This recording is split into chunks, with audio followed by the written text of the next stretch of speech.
Bismillahirrahmanirrahim. This is Sobia Zahid, your English teacher. Today we are going to learn unit number 2, Dorothy Meets the Scarecrow. Actually, this lesson is taken from the book Wizards of Oz. Wizards of Oz is a book which is written by L. Frank Baum, who is an American author. Actually, this is a fiction. We will see what happened in this story with Dorothy and Scarecrow. Dorothy is a little girl who meets Scarecrow while walking on the way to lands of Oz. So, open your books at page number 8. This is unit number 2, Dorothy Meets the Scarecrow. Unit number 2, Dorothy Meets the Scarecrow. Scarecrow basically is an object which is made by straws and any stuffed thing, and it is set up in a field to scare the birds who can spoil the crops. ये एक human like structure होता है और इसको किसी भी Paul के ऊपर टाई अप करके तो फील्ड्स के अंदर खड़ा किया जाता है, और ये फार्मर्स इसलिए करते हैं ताकि जो उनकी पकी हुई राइप क्रॉप्स हैं वो ख़राब ना हो जाएं बर्ड्स से. So we will see what is in this lesson. Words to know. Gazed. Gazed का मीनिंग होता है देखना, मुसलसल देखना. To look at something steadily, thinking about it और admiring it. Grateful. Grateful mean मशकूर होना, शुक्रगुजार होना, थैंकफुल. ये इसका सिनोनिम है. राइप, रेडी टू ईट और पिक. राइप का मीनिंग होता है कि वो वाली कंडीशन, वो स्टेट ऑफ क्रॉप जबकि वो खाने के काबिल हो जाती हैं. Scarecrow, a human shaped figure often made by stuffing straw into cloths that is used to scare away birds from the crops. Dorothy walked along the road. It was made of yellow bricks. When she had gone some miles, she needed to rest. She climbed to the top of the fence beside the road and sat down. Her dog Toto was also tired. He lay down on the ground by the fence. डॉर्थी एक छोटी सी लड़की है जो कि एक yellow BRICS की road पे चल रही है, और इसकी साइड्स पे कॉर्न के फील्ड्स हैं, और चलते चलते शी गॉट टायर्ड, वो थक जाती है. तो एक you can C in the picture that she is sitting on a fence, और इसके साथ ही उसका एक पेट है जो कि डॉग है, उसका नाम टोटो है. वो भी टायर्ड है, वो भी उसके पास वहाँ पे फेंस के करीब ग्राउंड पे बैठ जाता है. There was a large cornfield on the other side of the fence, and in the field there was a scarecrow. You can see in the picture कि ये एक कॉर्नफील्ड है और इसके अंदर डॉर्थी को एक स्केयरक्रो नज़र आता है. डॉर्थी gazed at the scarecrow. Its head was a small sack stuffed with straw. Its face was painted on the sack. It had an old pointed blue hat on its head. On its body, it wore a blue suit of faded cloths which had also been stuffed with straw. On the feet were some old boots. The scarecrow was tied to a tall pole. It was there to scare the birds and stop them from eating the ripe corn. इस सारे paragraph के अंदर बच्चों scarecrow का full structure और उसका features वगैरह बताए गए हैं कि वो कैसा है. इसको वो ओल्ड या ब्लू कलर का ड्रेस पहनाया हुआ है, और ये एक सैक के ऊपर ह्यूमन फेस बनाया हुआ है. उसके ऊपर एक पॉइंटेड ब्लू हैट है, और ओल्ड शूज़ उसने पहने हुए हैं, और ये इसलिए एक पोल के ऊपर इसको सेटअप किया गया है, टाई अप किया गया है कि बर्ड्स को फील्ड से दूर रखा जा सके, कि बर्ड्स कॉर्न्स जो कि राइप हैं उनको ये स्पॉइल ना कर दें। While Dorothy was looking at the pointed face of the scarecrow, she was surprised to see one of the eyes slowly wink at her. She thought she must have imagined it. Then the scarecrow nodded its head to her in a friendly way. Dorothy climbed down from the fence and walked up to it. Toto ran round the pole and barked. While Dorothy was looking at the painted face, जब वो उसकी paint किए हुए face को देख रही होती है, डॉर्थी स्केयरक्रो के पेंटेड फेस को जब देख रही होती है, तो अचानक उसको फील होता है कि जैसे उसने अपनी आइज़ को विंक किया है, और वो डॉर्थी इस चीज़ से बहुत ज़्यादा सरप्राइज़ हो जाती है। उसके ख़्याल में वो ये समझती है कि शी हैज़ इमेजिन्ड इट, कि उसका ये ख़्याल है। Then the scarecrow nodded its head, और लेकिन साथ ही उसको नज़र आता है कि स्केयरक्रो ने अपना सर भी हिलाया है, और वो बहुत दोस्ताना तरीके से उसने अपना सर हिलाया है। तो डॉर्थी फेंस से नीचे उतर जाती है और उसके पास जाती है। इसके साथ ही उसका पेट जो डॉग है टोटो, वो भी पोल के आसपास चला जाता है। Good day said the scarecrow, you didn't just speak did you, asked the girl in wonder. इसी दौरान में स्केयरक्रो उसको ग्रीट करता है डॉर्थी को, और डॉर्थी बहुत ज़्यादा हैरान हो जाती है।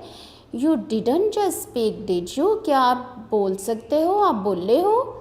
Certainly answered the scarecrow, how do you do, और स्केयरक्रो उसके जवाब में कहते हैं यकीनन, और आप कैसी हैं। I am pretty well thank you, replied Dorothy politely, how do you do. अब उसके जवाब में ये दोनों आपस में एक दूसरे को ग्रीट कर रहे हैं और एक दूसरे से खैरियत दरियाफ्त कर रहे हैं। I am bored, said the scarecrow. It is very dull being stuck up here night and day to scare away the crows. Can't you get down? asked Dorothy. Scarecrow इसके बाद जब डॉर्थी उससे उसकी खैरियत पूछती है, तो स्केयरक्रो उसके जवाब में कहता है कि मैं बहुत ज़्यादा बोर हो चुका हूँ, रात दिन यहाँ पोल के ऊपर स्टक अप होके और क्रोस को डराते हुए। डॉर्थी उससे पूछती है क्या तुम नीचे नहीं उतर सकते। No, this pole is stuck up my back, please help me get down. वो कहता है कि ये पोल के साथ मैं बंधा हुआ हूँ, क्या आप मेरी मदद कर सकती हो कि मैं नीचे उतर जाऊँ। Dorothy reached up both arms and lifted the scarecrow off the pole. He was quite light because he was only stuffed with straw. She set him down on the ground. डॉर्थी उसके पास जाती है और उसको अपने बाजुओं से पकड़ के नीचे उतार देती है, और वो देखती है कि वो बहुत हल्का सा होता है वज़न में, क्योंकि वो सिर्फ स्ट्रॉ से स्टफ़ हुआ है। स्टफ़ का मीनिंग होता है भरे हुए होना। She said him down on the ground, फिर उसको वो ग्राउंड पे रख देती है, ज़मीन पे रख देती है। Thank you very much said the scarecrow, I feel much better. Scarecrow उसका शुक्रिया अदा करता है और उसको कहता है कि मैं बहुत अच्छा महसूस कर रहा हूँ। Now turn up the page and come on the page number 10। Dorothy was so surprise to hear a straw man speak. Dorothy बहुत ज़्यादा हैरान होती है एक तिनकों के बने हुए इंसान को बोलते हुए देख के। The scarecrow stretched and yawned. बेटा you can underline the difficult words, here are coming some difficult words. The scarecrow stretched and yawned. Who are you? asked the scarecrow, and where are you going? Square crow जैसे थकन उतारने के लिए अपने बाजुओं को stretch करता है और yawned अपना जमाई लेता है और हु आर यू से पूछता है कि आप कौन हैं and where are you going, और आप कहाँ जा रही हैं। My name is Dorothy said the girl and I am going to the Emerald City. I am going to ask the great Oz to send me back home to Kansas. Where is the Emerald City? Said the Scarecrow. And who is Oz? Why don't you know? She replied in surprise. No, I don't know anything. You see, I am stuffy with straw and I have no brains at all, he answered sadly. अब ये सारी conversation है जो कि square crow और girl के बीच में होती है। स्केयर क्रो उससे पूछता है आप कहाँ जा रही हो, तो गर्ल डॉर्थी उसके जवाब में उसको बताती है कि मैं एमरल्ड सिटी जा रही हूँ और एमरल्ड सिटी में मैं रहती हूँ, लेकिन मैं वापस अपने होम टाउन जो कि कैंसस सिटी है वहाँ पे जाना चाहती हूँ और इसके लिए मैं ग्रेट ऑज के पास जा रही हूँ ताकि वो मुझे इस बात की परमिशन दे दे कि मैं अब वापस अपने टाउन चली जाऊँ। तो स्केयर क्रो इसके जवाब में उससे पूछता है कि एमरल्ड सिटी कहाँ पे है और ओज कौन है। इस डॉर्थी हैरान होती है कि इसको ओज का नहीं पता। एक्चुअली ओज is the ruler of the city. तो बाद में वो उसको बताती है उसके बारे में। वाई डोंट यू नो, वो हैरान होती है कि तुम्हें क्यों नहीं पता। नो आई डोंट नो, उसके जवाब में स्केयर क्रो ये कहता है बड़ी अफसरदगी के साथ कि मुझे कुछ नहीं पता, because I am stuffed with straw, मैं सिर्फ स्ट्रॉज के साथ बना हुआ हूँ, and I have no brain at all, और मेरे पास कोई दिमाग नहीं है। ओ said Dorothy, I am sorry for you. Do you think, he asked, if I go to the Emerald City with you, that Oz would give me some brains? डॉर्थी उसके लिए अफसुर्दा हो जाती है कि उसके पास ब्रेन्स नहीं हैं। अब स्केयर क्रो डॉर्थी से कहता है कि अगर मैं भी आपके साथ एमरल्ड सिटी जाऊं तो क्या मैं ऑज से सवाल कर सकता हूँ कि वो मुझे ब्रेन्स दे दें। I don't know, she replied, come to the Emerald City with me and Toto, you can ask the great Oz for a brain. आप मेरे साथ जा सकते हैं और ओज से एक ब्रेन के लिए सवाल कर सकते हैं, लेकिन मुझे नहीं पता कि उसका वो क्या जवाब देंगे। What if he doesn't give me one, क्या होगा अगर वो मुझे एक नहीं देंगे। You should try any way said Dorothy, you have nothing to lose. वो उसको तसल्ली देती है कि अगर you should try any way, आपको कम से कम कोशिश करनी चाहिए। You have nothing to lose, इस कोशिश में आपका कुछ भी ज़ाया नहीं होगा। That's true said the square crow, you see I don't mind my legs and arms and body being stuffed because I cannot get hurt. If anyone treads on my toes or sticks a pin into me, it doesn't matter because I can't feel it.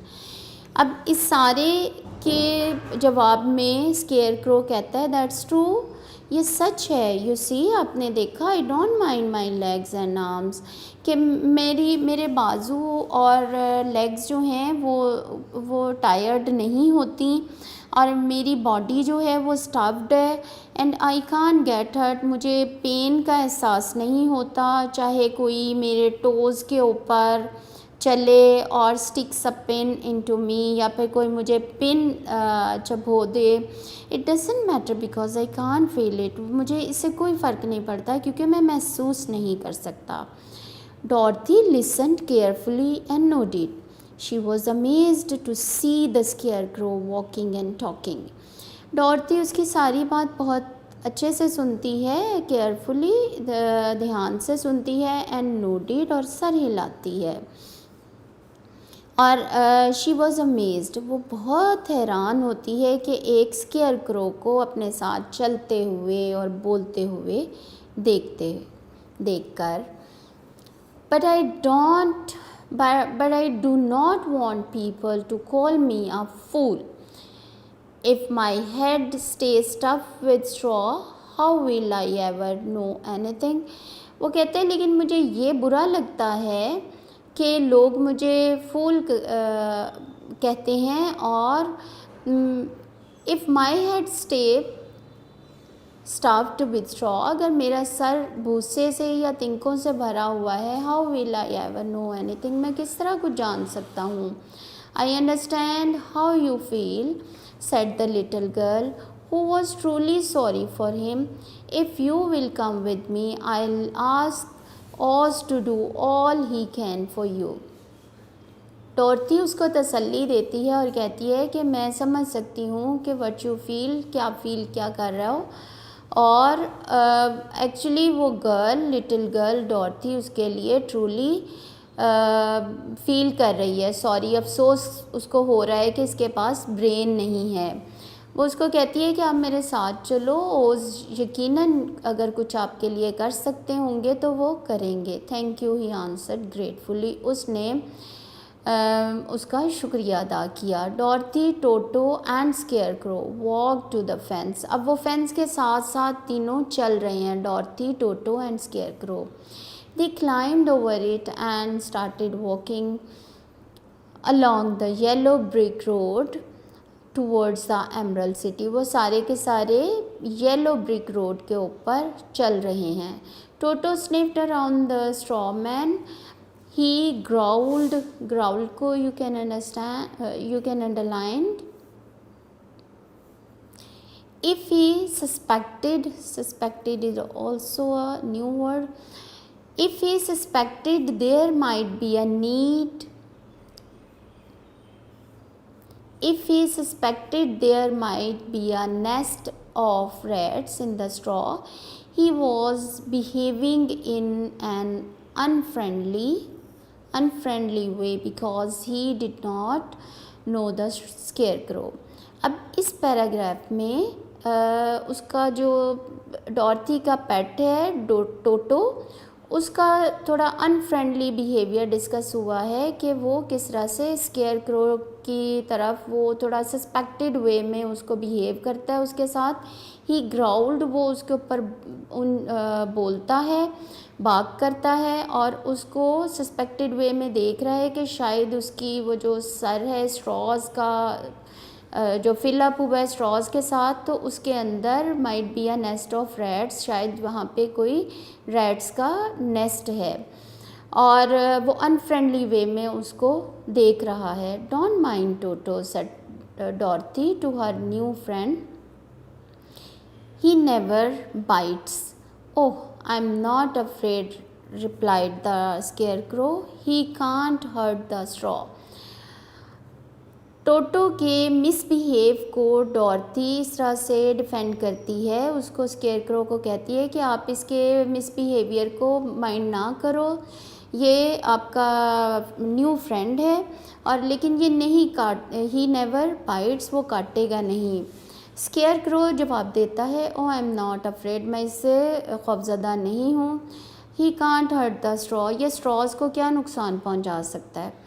Toto, be nice, said Dorothy to her dog and bent down to pat him.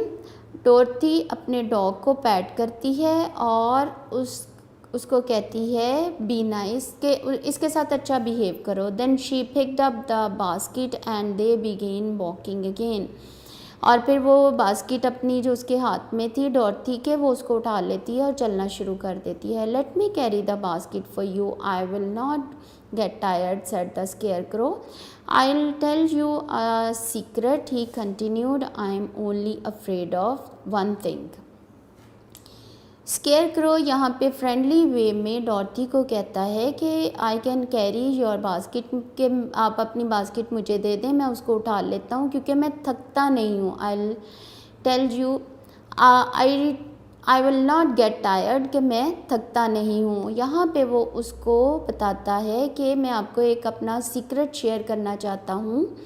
Secret एक राज, secret को you can underline. And continued is also a new word. वो कहते हैं कि मैं सिर्फ एक चीज़ से डरता हूँ, और वो क्या है? What is that? Asked Dorothy. Is it the farmer who made you? वो उससे पूछती है, क्या ये वो फार्मर है जिससे तुम्हें बनाया है? क्या तुम मुझसे डरते हो? No, answered the scarecrow, it's a lighted match. ये एक जलती हुई माचिस की तीली है जिससे कि मैं डरता हूँ। अब ये सारा इसलिए वो कहता है क्योंकि वो स्ट्रॉज़ के साथ बना हुआ है, और स्ट्रॉज़ जो हैं वो बहुत जल्दी आग पकड़ लेते हैं। तो इस वजह से स्केयरक्रो डॉर्थी को अपना ये सीक्रेट बताता है कि मैं उस जलती हुई लाइटेड मैट से मैं खौफज़दा होता हूँ। This was your lesson. Now we will move on towards our bookwork. Turn the page and come on the page number 12. Here you have some statements which are true or false, and you have to mention whether they are true or false. Take your pencil in your hand. It should be well sharpened. अब बेटा आपने इसकी reading को घर में काफ़ी ज़्यादा practice करना है, इसको रीड करना है, और साथ ही साथ इसके जो डिफ़िकल्ट वर्ड्स इसमें और न्यू वर्ड्स आपने देखे हैं वोकैबुलरी को आपने विद स्पेलिंग लर्न करना है, और इसके मीनिंग्स को डिक्शनरी में सर्च करने की कोशिश करनी है। Which of these sentences are true? T और फॉल्स एफ। जो ट्रू स्टेटमेंट है वहाँ पे you have to write T, capital T, and mention capital F in front of the sentences which are false. The scarecrow never gets tired. Scarecrow tired नहीं होता. So this statement is true. We will write over here T. The scarecrow is frightened of the farmer. क्या वो farmer से खौफज़दा होता है? No, so mention here F. The great Oz lives in the diamond city. Great Oz diamond city में रहता है। आपने रीड किया कि वो एमरल्ड सिटी में रहता है। So this statement is false. Dorothy has a dog called Coco. Dorothy के डॉग का नेम टोटो था। So this statement is also false, right F. The scarecrow is wearing a blue head. Yes, scarecrow is wearing a blue head. So this statement is true, mention T. Articles are used before nouns A and N. A used before nouns starting with consonants, and N used before nouns starting with vowels. You know very well there are 5 vowels in alphabet A, E, I, O, U, और जो सारे words vowels के साथ start होते हैं उनके singular को show करने के लिए हम N यूज़ करते हैं, और रेस्ट ऑफ द लेटर्स जो हैं उनको हम कॉन्सोनेंट्स कहते हैं। कॉन्सोनेंट से स्टार्ट होने वाले तमाम वर्ड्स को उनका जब हमने सिंगुलर राइट करना होता है तो we use a article. Write A or N before the following nouns. Dash road. Road also a road. Fence, a fence. Fur is a consonant. I is vowel. So an. Garden, G, A. Brain, B, A. Orange, O, N. Which word in each list is not spelled correctly? Write the correct spellings of these multi-syllable words in your notebook. यहाँ पे you are given आप कुछ words एक list दी गई हैं words की, उसमें से सिर्फ एक मिस स्पेल्ड है, उसके स्पेलिंग रॉन्ग हैं, उसको अंडरलाइन आपने करके तो उसके करेक्ट स्पेलिंग्स जो राइट करने हैं हम इसको इधर बुक पे ही करेंगे। Friendly, field, freedom, freshly, fried. Fried के spellings are wrong, So underline this word and write the correct spellings, which are F-R-I-E-D, fried. Escape, discover, inspect, excuse and accident. You can see excuse कोई word नहीं है, this is misspelled of the correct word excuse, E-X-C-U-S-E.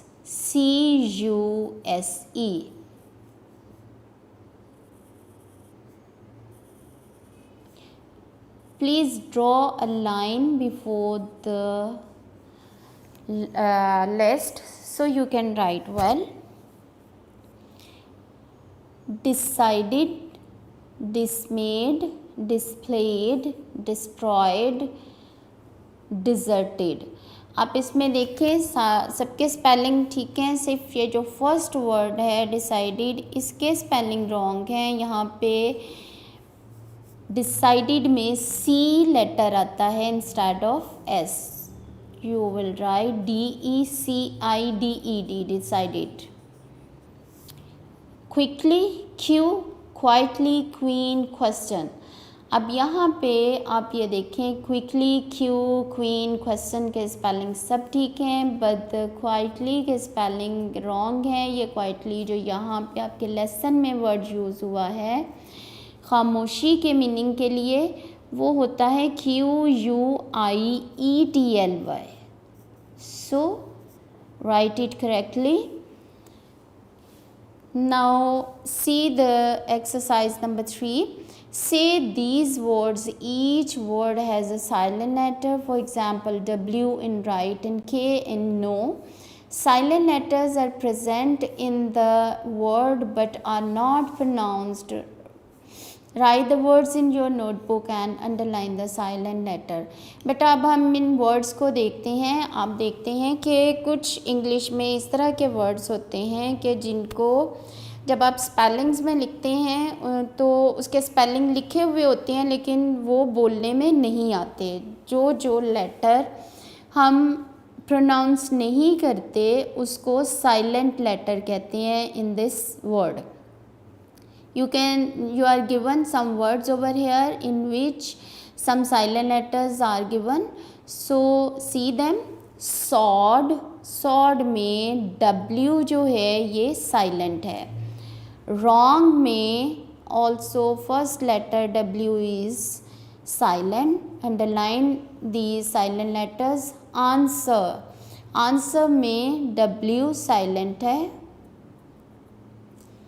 नी के अंदर के silent है, के को underline करें. नो में के साइलेंट है, इसको अंडरलाइन करें. नाइफ में के. राइट में जी. लाइट में जी. फ्राइट में जी. ये सारे वर्ड्स हैं जो कि साइलेंट हैं और इनकी हम प्रोनाउंस नहीं करते during pronunciation of these words. Turn the page, come on the next page. It is page number 14. Learning about language में आप देख सकते हैं you are given some statements, some lines, and you have to underline the noun. What is a noun? You know very well that a noun is the name of something or some person. The girl was sat on the fence.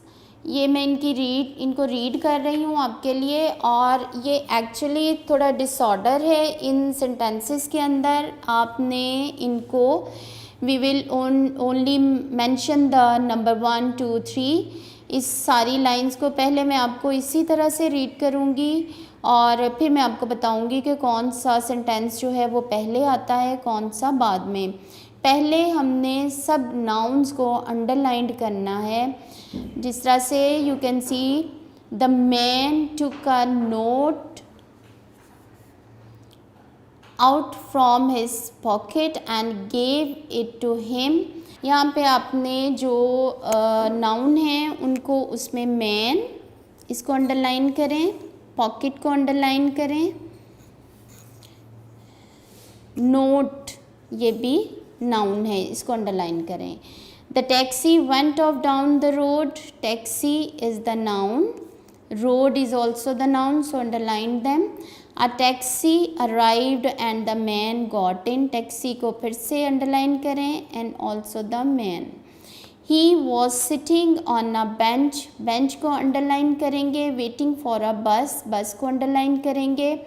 The driver, driver को underline करें। Ask him for some money, money को underline करें। The bus, bus को underline करें। Did not come, the taxi, taxi underlined होगा word. The taxi arrived at the house, house को भी underline करेंगे। अब ये सारे के सारे सेंटेंसेस, इनका ऑर्डर ठीक नहीं है, इसको हमने ऑर्डर में लिखना है। तो you will see that the first line should be he was sitting on a bench waiting for a bus. You will mention 1 with D. Second पे the bus did not come. F sentence जो है यहाँ पे you will mention 2. और third पे हमारा आएगा a taxi arrived and the man got in. तो इसके साथ आप नंबर 3 मेंशन करते हैं। The driver ask him for some money, यहाँ पे ये फोर्थ सेंटेंस है। इस तरह से बेटा हम इसका ऑर्डर में इसको लेके आ रहे हैं, इसकी तरतीब ठीक कर रहे हैं। नंबर 5 पे आएगा A, the man took a note out from his pocket and gave it to him, इसको आप यहाँ पे नंबर 5 मेंशन कर दें। बी सेंटेंस जो है ये नंबर 6 पे आएगा। The taxi went off down the road. और 7th and last will be the taxi arrived at the house. ये सारा एक फुल है, इवेंट भी आप कह सकते हैं, एक थोड़ा सा वाक़या है कि एक शख्स बैठा है और वो किस तरह से एक टैक्सी हायर करता है और अपने घर पहुंचता है। इस सब का ऑर्डर आपने सही करके लिखना है। Now see proper and common noun. The nouns above are common noun. We use a proper noun for the name of a specific person, place or a thing. जो भी specific person, place और thing का name होता है that is called proper noun, और जो उनके अलावा noun होते हैं उनको हम common noun कहते हैं। Proper nouns begin with the capital letter. इसकी सबसे बड़ी जो इसका साइन होता है कि किस तरह से हमें पता चलेगा कि ये प्रॉपर है या कॉमन नाउन है। Always proper noun start with capital letter. Circle the proper noun and underline the common noun in the box given below. यहाँ पे आप देख सकते हैं जो वर्ड्स दिए गए हैं वो उनमें जो कैपिटलाइज्ड हैं they all are specific noun rather proper noun. तो या फिर आप उसको स्पेसिफिक नाउन कह दें या प्रॉपर नाउन है। अब इसमें सारा आप देख सकते हैं इस कैपिटल एस से स्टार्ट हुआ है, सो सर्कल इट। फेस्टिवल जो है ये कॉमन नाउन है, इसको आप अंडरलाइन कर दें। Pakistan is a proper noun, इसको आप सर्कल करोगे। कराची एक प्रॉपर नाउन है, इसको सर्कल करेंगे। Eid is also a proper noun, इसको भी सर्कल करें। रिवर कॉमन नाउन है, अंडरलाइन करें। कंट्री अंडरलाइन करें। गर्ल अंडरलाइन करें। अब नेक्स्ट हमारे पास लास्ट जो हमारी एक्सरसाइज यहाँ पे है पेज नंबर 15 पे, ये एक न्यू थिंग है जो कि फ़र्स्ट टाइम आप लोगों के साथ डिस्कस होगी इस क्लास में। एक्चुअली ये एक टॉकिंग का स्टाइल है, कन्वर्सेशन स्टाइल है। In English language we use some tag questions. Tag questions actually ये होते हैं जिसमें हमने जब किसी भी बात पे, किसी भी चीज़ जो हम डिस्कस कर रहे हैं उस पे जब हमने स्ट्रेस करना होता है तो हम क्वेश्चन टैग यूज़ करते हैं। क्वेश्चन टैग ये होता है कि जो पीछे आपने स्टेटमेंट दी होती है, जो आप बोल रहे होते हैं ड्यूरिंग योर कन्वर्सेशन, अगर वो नेगेटिव है तो आपका क्वेश्चन टैग पॉजिटिव होगा। अगर वो नेगेटिव आप सेंटेंस यूज़ कर रहे हैं तो फिर आपका क्वेश्चन टैग पॉजिटिव होगा। और इसके अंदर आप शॉर्ट फॉर्म यूज़ करते हैं which is called week form of the word. Week form of word ये होती है कि जिस तरह आप आर नॉट पूरा वर्ड बोलने के बजाय आप इसको इस तरह से यूज़ करते हैं आरंट, डजंट, डोंट, ये सारे वर्ड्स आप इस तरह से, ये week form of the word होती है और इसको आप क्वेश्चन टैग में यूज़ करते हैं। यहाँ पे कुछ एग्जांपल्स आपको दी गई हैं, वो आप देख सकते हैं कि किस तरह से हम क्वेश्चन टैग यूज़ करते हैं। We have not got, example मैं आपसे डिस्कस करती हूँ। We have not got anything to lose, have we. आप देख सकते हैं we have not got anything to lose, not आ रहा है, नेगेटिव सेंस है, तो जब क्वेश्चन टैग इसमें यूज़ होगा have you, mean positive affirmative sense इसमें यूज़ होगी, affirmative case of the sentence use होगा। आप ये देख सकते हैं कि फर्स्ट जो पार्ट ऑफ दिस स्टेटमेंट होता है उसके बाद हम क्या कॉमा मेंशन करते हैं और बाद में क्वेश्चन टैग के बाद यू नो के क्वेश्चन के एंड पे तो आपने हमेशा क्वेश्चन मार्क करना होता है।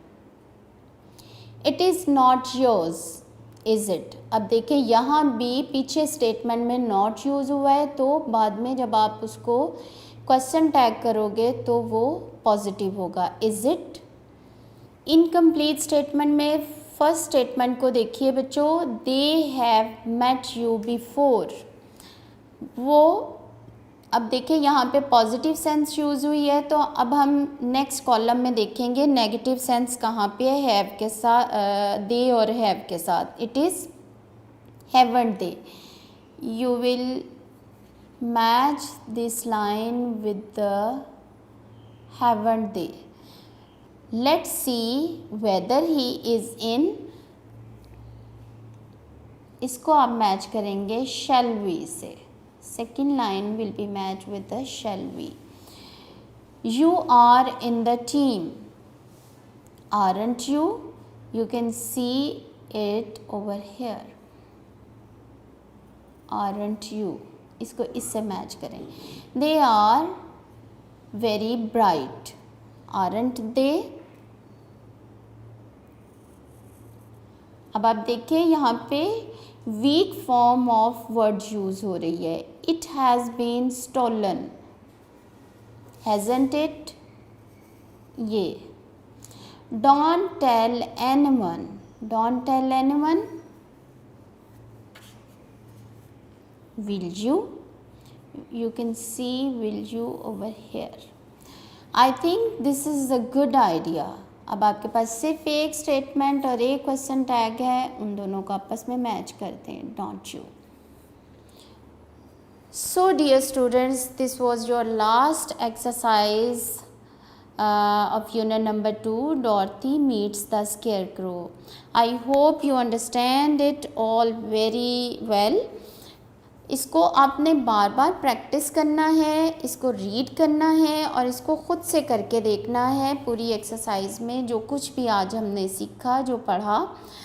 और इसके अंदर, इस चैप्टर के अंदर जितनी भी difficult words, new vocabulary use हुई है, please learn it very well और इसके स्पेलिंग्स पे फोकस करें। और सेकंड थिंग जो आपको मैंने इसके लिए बताई है कि आपने इन वर्ड्स को डिक्शनरी में ख़ुद से सर्च करना है। इस तरह से आपको एक वर्ड के काफ़ी सारे सिनोनिम्स मिलेंगे और ये इस तरह आपकी वोकैबुलरी इन्हेंस होगी जो कि आपके लिए आगे बहुत काम आएगी। So this was your lecture of unit number 2, Dorothy meets the scarecrow. We will do the notebook work of unit number 2, Dorothy meets the scarecrow. So take your pencils and notebooks, razor, sharpener in your hand and do the work which we will do today. Open your notebooks and mention date and date.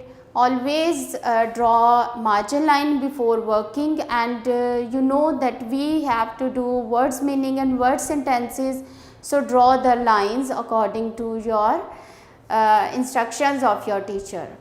Okay students, take your pencils in your hands and notebooks in front of you draw margin line, mention date and date, and also make columns for words meaning and word sentences. Please use 2 pages for them, and you have to also write long question answer on this notebook.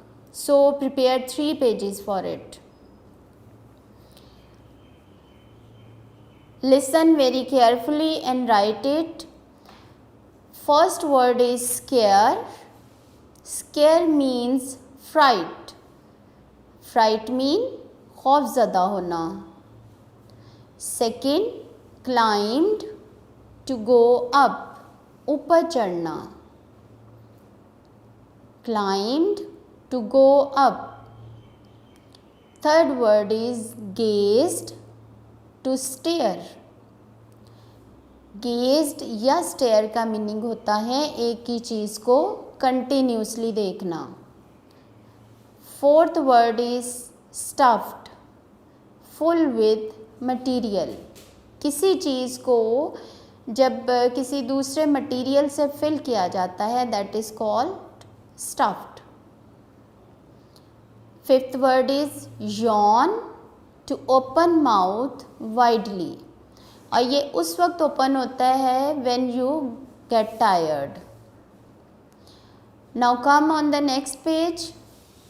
You have to write sentences over here. बेटा कोशिश करें कि ये sentences आपके creative होने चाहिए. जो हम आपको फॉर एग्ज़ाम्पल बताते हैं, इसको टेक इट एज एग्ज़ाम्पल. यहाँ से आप इसको ख़ुद सेंटेंसेस बनाने की कोशिश करें. मैं आपके लिए एक एज ए एग्ज़ाम्पल सेंटेंस सारे वर्ड्स के यहाँ पर राइट करूँगी, लेकिन मैं इस चीज़ को इनकरेज करूँगी, मोटिवेट करूँगी आपको कि आप सेंटेंसेस खुद बनाएं. So always make your sentences yourself. First word is surprised. Surprised mean हैरान होना. आई वॉज सरप्राइज्ड टू सी हर. आप अपनी मर्ज़ी से कोई भी अच्छा सा ऐसा सेंटेंस जिसके वर्ड्स के स्पेलिंग आपको आते हों, मीनिंग प्रॉपर आते हों, तो उसको आप यूज़ कर सकते हैं. यहाँ पे I was surprised to see her, full stop. और हमेशा इन चीज़ों को ध्यान में रखें that always mention full stop, comma and question mark where it is needed politely. We should speak politely. आप अपनी मर्ज़ी से भी सेंटेंस बना सकते हैं. We should speak politely. नरमी से इसका मीनिंग होता है politely and full stop. Afraid. Afraid mean खौफज़दा होना. अफ्रेड के साथ वी ऑलवेज यूज्ड, उसके साथ हम वर्ड यूज़ करते हैं ऑफ. ऑफ के बग़ैर ये अफ्रेड को आप यूज़ नहीं कर सकते. अगर आपने उसके बाद नाउन यूज़ करना हो, तो कोई भी वर्ड अगर आप यूज़ करना चाहते हैं, like I am afraid of darkness, I am afraid of lion, I am afraid of snake, तो ऑफ आप लगाओगे. लेकिन अगर हमने वर्ब यूज़ करना है अफ्रेड के बाद, तो फिर वर्ब से पहले टू यूज़ करते हैं. ये ट्रांजिटिव वर्ब होते हैं. I will write over here, he is afraid of death. Hurt. Hurt का मतलब होता है किसी चीज़ की पेन होना या तकलीफ़ होना, ज़ख्म हो जाना, चोट लगना. This injection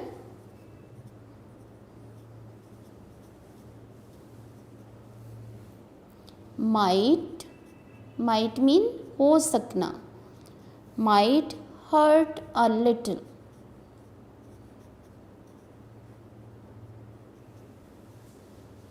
full stop. Lift. Lift हम नाउन और वर्ब दोनों तरह से यूज़ करते हैं, लेकिन आपके लेसन में ये एज अ वर्ब यूज़ हुआ है. लिफ्ट मीन टू रेज़, उठाना किसी चीज़ को.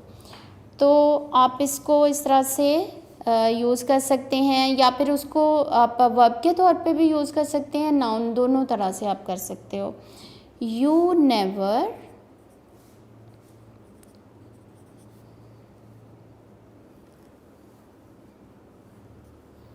Lift a finger to help me.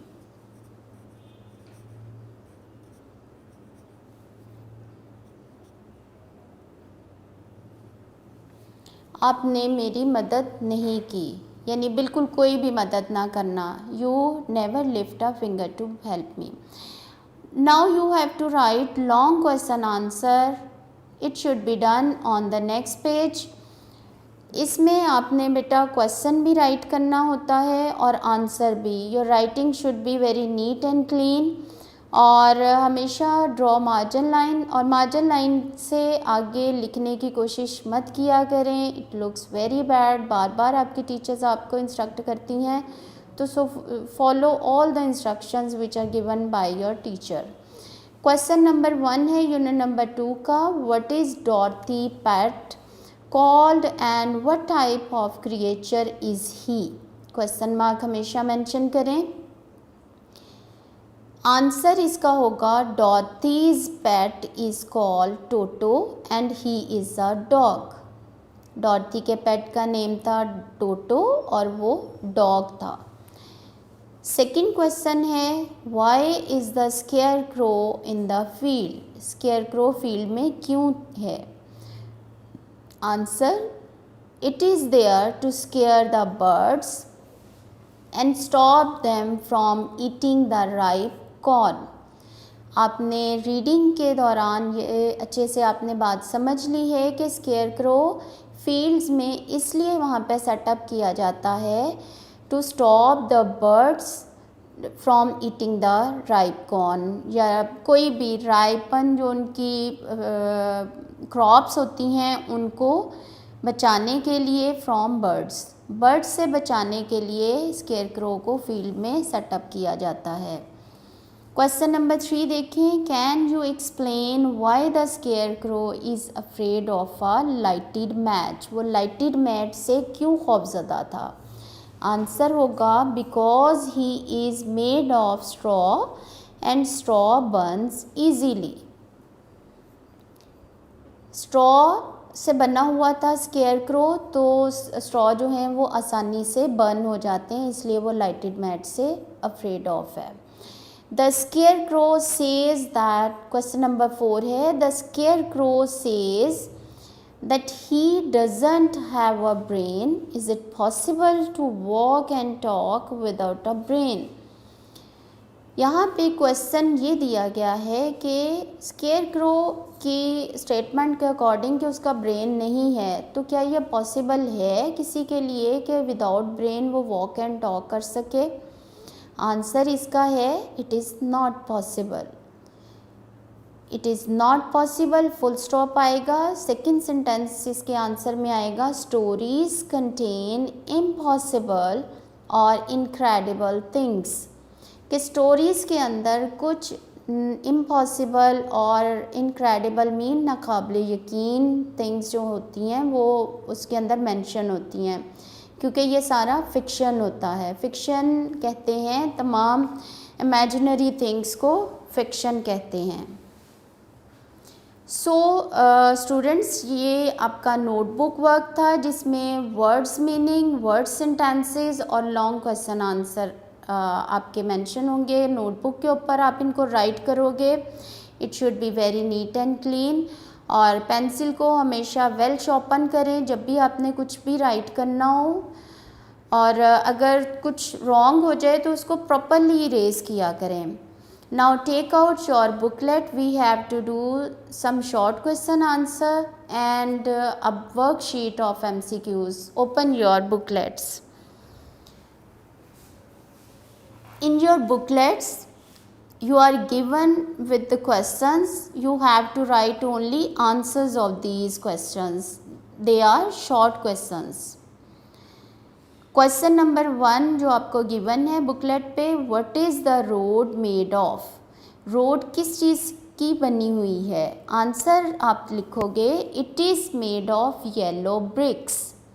It is made of yellow bricks. ये आपने रीडिंग में अच्छे से देखा है, आपके टेक्स्ट के अंदर है कि रोड येलो ब्रिक्स से बनी हुई है। सेकंड क्वेश्चन है what does Dorothy do to help the square crow? Dorothy scarecrow को किस तरह से हेल्प आउट करती है? Answer she lifted the square crow off the pole. ये वो जिस फॉल के ऊपर वो टाइड होता है उसको वहाँ से उतार के तो वो नीचे उतार देती है, तो इस तरह से वो उसको हेल्प आउट करती है। थर्ड क्वेश्चन है what does the square crow do to help Dorothy? और इसके in return scarecrow Dorothy को किस तरह से हेल्प आउट करता है? आपने टेक्स्ट में रीडिंग में ये चीज़ अच्छे से देखी है कि वो उसको किस तरह से हेल्प आउट करता है। वो उसको उसकी जो बास्केट उसने कैरी की हुई है उसको वो कैरी कर लेता है, तो इस तरह से वो डॉर्थी को स्केयर क्रो हेल्प आउट करता है। Answer you will write like this, the square crow carried the basket from the Dorothy. Dorothy की बास्केट को कैरी करके। Question number 4, what did the scarecrow want to ask the great oz for? The scarecrow wanted to ask the great oz for a brain. किस चीज़ के लिए वो डॉर्थी के साथ चलना शुरू करता है ऑज की तरफ जब वो जा रहे हैं? तो आपने टेक्स्ट में अच्छे से पढ़ा है कि scarecrow wanted to ask the great Oz for a brain. उसको लगता है कि उसके पास ब्रेन नहीं है, तो वो ब्रेन ग्रेट ओज से लेना चाहता है। क्वेश्चन नंबर 5 है how do we know the square crow is kind and polite? हमें ये किस तरह पता चलता है कि स्केयर क्रो काइंड और पोलाइट है? आंसर इसका आप लिखोगे because he carries Dorothy's basket and greets her। क्योंकि एक काइंड एक्शन वो शो करता है उसकी बास्केट को कैरी करके, और पोलाइटनेस उसकी यहाँ से शो होती है क्योंकि वो उसको बहुत अच्छे से ग्रीट करता है डॉर्थी को। So they were your short question answer. बेटा आपने आंसर्स को राइट करना है, और always before writing answers learn read 2 times questions so that you can understand what the author and what the examiner is being asked you, कि वो पूछ क्या रहे हैं अच्छे से। समटाइम्स बच्चे ये करते हैं कि क्वेश्चन उनको आंसर सारे लर्न होते हैं लेकिन वो आगे पीछे लिख देते हैं, उनको सही से क्वेश्चन को रीड ही नहीं करना आता, उसको समझ नहीं पाते। पहले क्वेश्चन को आप रीड किया करो, उसको समझा करो कि क्या चीज़ पूछी गई है, फिर उसके अकॉर्डिंग आप आंसर लिखा करें। तो इस तरह से आपकी जो लर्निंग है उसका सही से आपको आउटपुट भी मिलेगा। Now come on the second worksheet of your second unit. It is MCQs। ये मैं आपके लिए यहाँ पे कर रही हूँ, आप इसको अपनी बुकलेट पे पेंसिल के साथ जो राइट ऑप्शन है उसको टिक करते जाएं मेरे साथ। क्वेश्चन फर्स्ट स्टेटमेंट यहाँ पे है when Dorothy had gone some miles away she needed to. यहाँ पे आपको 4 ऑप्शंस दी गई हैं, rest, fruit, money, run. You know very well that this is right option. यहाँ पे रेस्ट है क्योंकि चलने के बाद वो थक जाती है और उसको रेस्ट की ज़रूरत होती है। In the field there was a dash, snake, scarecrow, sparrow, monkey. This was B option. Scarecrow था वो, so tick the B option. Third statement में देखिए Dorothy dash at the square crow, wink, see, gazed, smiled. अब जो word आपके text में use हुआ है it is gazed, so C option is right option. Fourth statement its head was stuffed with dash, straw, balls, cloth, buttons. You know very well that they are straw, so A option is the right option. Fifth में देखिए I am dash said the scarecrow's, happy, tired, pleased, bored. I am bored, आपको पता है scarecrow bored था। Sixth statement है you can ask the great Oz for a pencil, brain, money, car. ये statement Dorothy की है और डॉर्थी ने स्केयर क्रो को क्या कहा था, you can ask for a brain. So B option is the right option.